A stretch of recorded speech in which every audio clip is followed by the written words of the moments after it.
Hi, I'm Katie Skilton and today I'm going to be showing you how to create these beautiful perfect peonies. So this is our Thinlit peony die. If you're new to die cutting, you'll kind of look at this and think, well, how have you got all that dimension to it? You know, it's like a real flower, it's not sitting flat, when obviously when you die cut it, it's totally flat. So we're going to have a look using the paper sculpting kit how you get these beautiful flowers. So I'm going to pop these to the side and I'm just going to start by die cutting some of the petals. Now I have already die cut some. Depending on how full you want your flower would be depending on how many petals or layers you cut.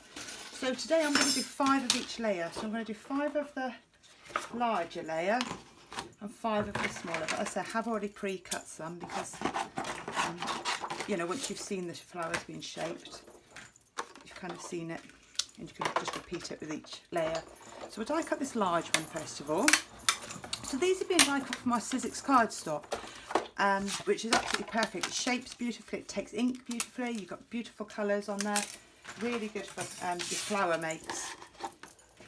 So we'll die cut this second section, and this is like the inside petals if you like. Pop those down there. It also comes with the centre part and the leaf. So we'll do all the die cutting, and then we can remove the Big Shot and we'll have a look at the paper sculpting kit and how you use that to go from something flat like that to something like that, which is pretty cool. Okay, so we need the centre parts as well. So let's remove this one and this leaf. So you've got the leaf die there, you get that with it, and you also get the centre. So we'll cut a few of these.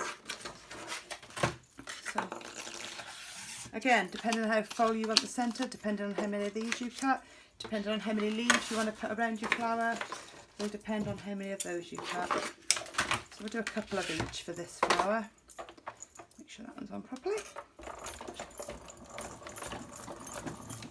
it through our machine.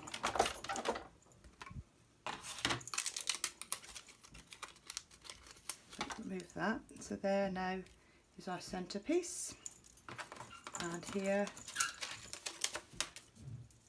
is our leaf. So let's just find a little tool to poke that out with. One, just do another, and we'll do another centre as well to make that nice and full. Just trim that down. There we go. Pop both of those on our platform at once.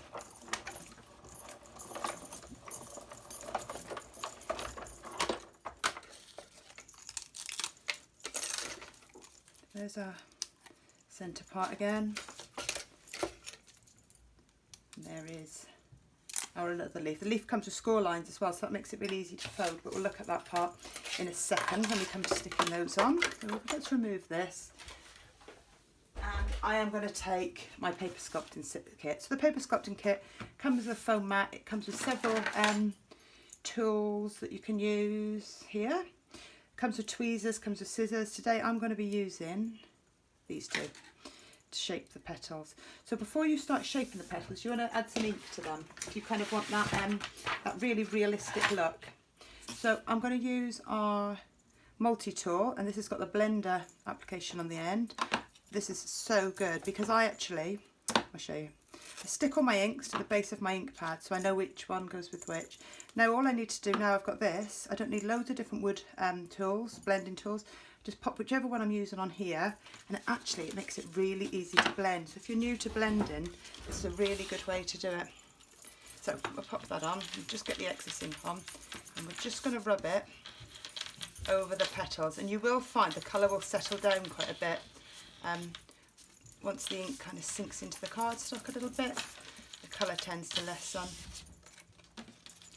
So we'll pop that on, and we'll do the centre one as well. So I just add it onto the edges really, just to give it a really subtle look. I think, have I done these? No, I've got a couple more to do here. So just grab those. So these are some I die cut earlier. Let's just blend that, I say, onto the end of each petal there. And it kind of catches the light, because in a minute when you shape the petal, it's all going to lift up. It's almost going to look like a shadow.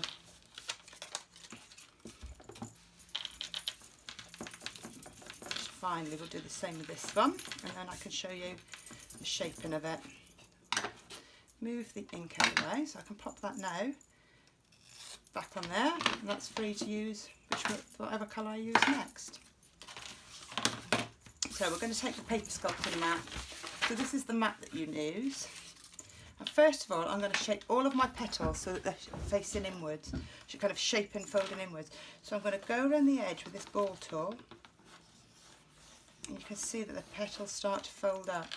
So it's almost giving them kind of that frilly kind of, you put some little creases in it really, it makes it look like a realistic petal, because no realistic petals are obviously just flat and the same. But you just get the ball tool and really give it a good rub in there. You need to use the mat with it, obviously that's what pushes it down, and rather than it tearing or anything, the mat gives it that nice soft surface to work on. Just go round, do that with each of your petals.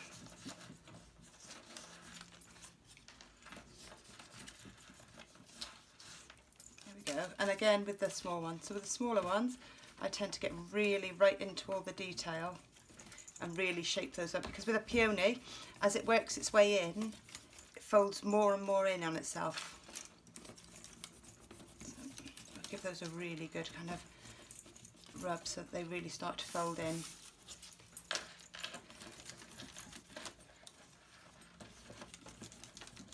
So I've already done all the others, so I'll show you now how to piece it together. So what I've got 5 of each here that I've pre-die cut. There you go. Now to create that fold in, I'm going to take the bigger ball tool now. So this is the largest one of the set. I'm just going to rub it right into the centre of that flower, and you will see those petals start to really fold in on themselves now. We're going to do that with each one, and that's going to allow them all to sit inside, kind of cup inside each other almost really. Don't know if that's even a word, but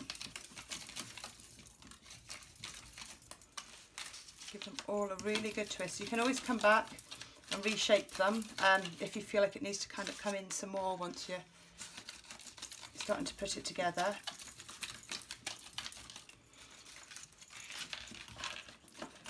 Now these little ones, so again you want these to really come in on themselves, because these are the inside parts that really curl in. You can see they kind of start to curl everywhere. And all a really good kind of rub with this. You can see we've gone from that really flat image, that really flat shape that we had, kind of something really three-dimensional. So we'll just take the centre here, and we'll do the same with those. Pop those down, doing exactly the same. We've got those, and then our leaves. I say the leaves have got score lines in there, and you can fold those in so that it creates that really realistic leaf look as well. There we go. We'll just do this one here. Now these, once you've made these, you could add these as stems, you could make wedding bouquets with them, you could make buttonholes with them. Perfect, absolutely perfect for weddings, or maybe just for some home decor, you know. The beauty is you can make them in any colour that you want. So I'm just going to grab my glue mat, because we're going to add some hot glue to all of these now. So I'm going to pop this down here. Now I'm going to start with the bottom layer. So I'm going to layer all of these up now inside each other. So kind of spread them a bit. So do the petals so that they're not all sitting on top of each other. They're all going around, so you've got no gaps left. It's really giving it that full dimensional flower look. So, there we go. Have I got one more large, or is that 5? No, there's one there. So you can see now it's really this is how you get that lovely full effect. And then we're going to take the inside one. So we'll start to, sorry, I'm moving my mat around here, aren't I? Let's move this one a bit. Start to add these now. That one's really curved, so I'm going to keep that one for the very centre one, because you want them to curl more and more as you work your way in. You can give it a good scrunch in a minute with our hands once we finish gluing. So we'll just let the glue dry, because otherwise they tend to slip all over the place. And you want them to all stay in the right place while they dry. And then you've got the ability to kind of reshape them again. There's that bit. So that's the centre. So we'll just pop that there. I'm going to add these two together. These are going to sit in the centre in a second. So again, put them so that they're not all sitting on top of each other. You've got that, gives it that dimension. And we'll just pop that one right in the centre there. So let's just now, obviously, just allow all that hot glue to dry, and then you're going to really scrunch it up in your hand so that this becomes really full and like a peony. So then you've got the leaves. So fine, you can add as many leaves as you like. I say, just add the leaves onto the side. Might need a bit more hot glue there. And we'll take the other one as well. So we'll add a couple of leaves to this. We'll add those to the side. So I'll remove the glue mat now, and you can be able to see it better. So now we finished gluing. So I'm just going to pop that one down there a second and remove this. Now you can see you've got this lovely full flower. So obviously you can make as many of these as you want. You can make a whole bouquet of them. But they've got that really lovely, realistic look. I absolutely adore these. I've made so many of these now. So thank you for watching. If you've got any questions, get in touch. If you've got anything to share with us, share it with us on Facebook, share it with us on Instagram. Remember to tag us, because we love to see what you make, and I shall see you again next week. Bye.